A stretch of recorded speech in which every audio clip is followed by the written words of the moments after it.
Oh, okay. Yeah, I don't know. I feel like maybe you should consider painting your room at some point or covering it with posters.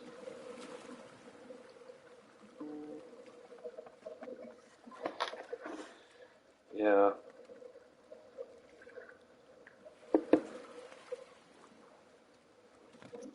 that's fair. That's fair. Have you looked into, I guess, I don't know, Omicron? Um, I don't even know when they're going to open it now, Taiwan. I was talking about, I was going to ask you, have you looked into the Taiwan thing more? And I guess I don't know, it just went back to uncertain now with Omicron. Oh well. Well, Greek letters. I took Latin. I don't know Greek. Anyway, did you want to watch more Last of Us or do something else?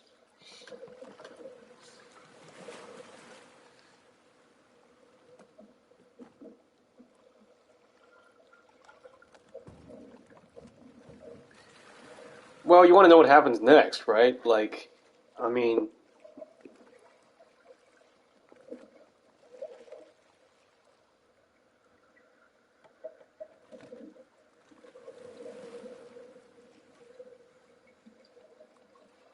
well, here's the thing. Like, um, I like to draw a lot of parallels between Attack on Titan season 4 and The Last of Us 2.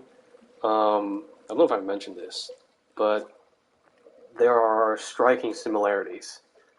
And it's interesting because leading up to the promotional material of The Last of Us 2, like the first time they even mentioned the game, I think, was by accident. They were interviewing Naughty Dog's directors or producers in 2015, and they accidentally someone accidentally said, "Oh, the first Last of Us game, blah blah blah," and the host was like, "What did you just say?" And yeah, that was the first time they mentioned it.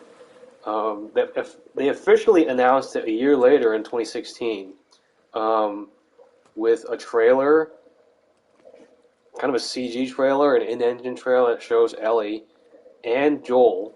It leads you to believe that um, Joel's not dead.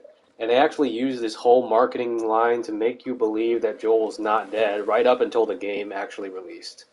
Um, so I don't know whether you heard of the leak, but that was the first time that people might have guessed or people received official confirmation that he would die. Um, and I mean, you can kind of guess from the cover art and the marketing that he was going to die, but you didn't know when. Um, I think the thing that surprised me the most was when it happened. Um, and honestly, if you ask me, like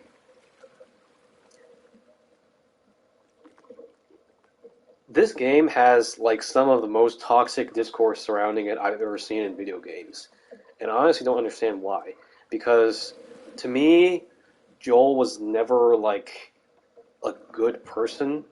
Um, maybe like until like after the prologue of the first game, you can tell that he's not.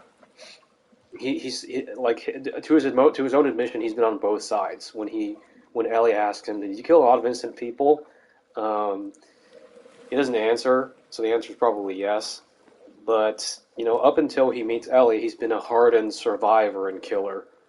Um, and I mean, I'm not saying anybody deserves to die like he did, but I don't understand why people were so like incensed and like enraged by um, by him dying.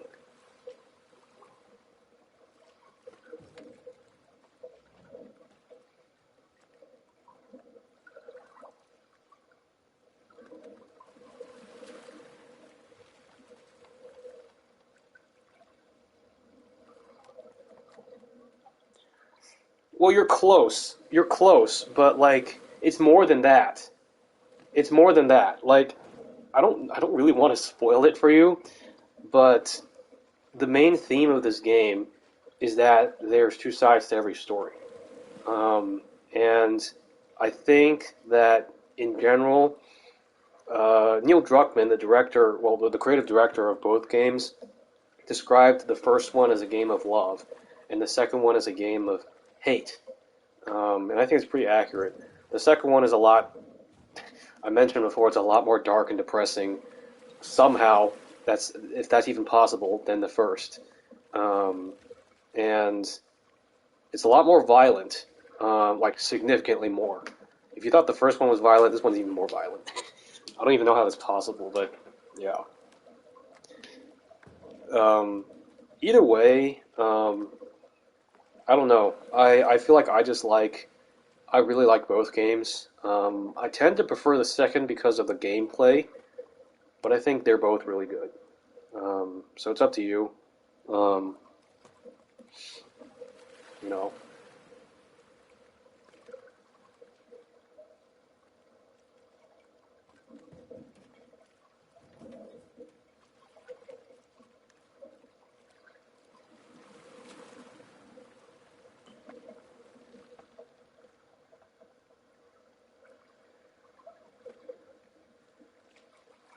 yeah,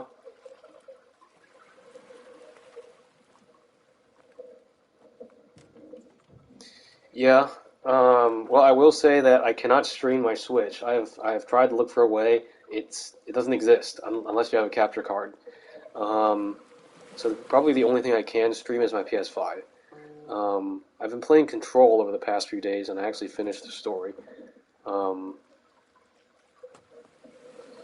well, um, I mean, it would be the end of the story, so like, well, let me see. Um, you have I put it. I'm streaming on my YouTube channel right now. Let me link you, I guess.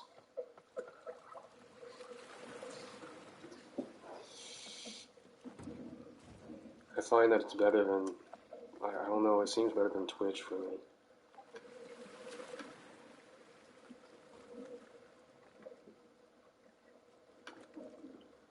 That's my YouTube channel.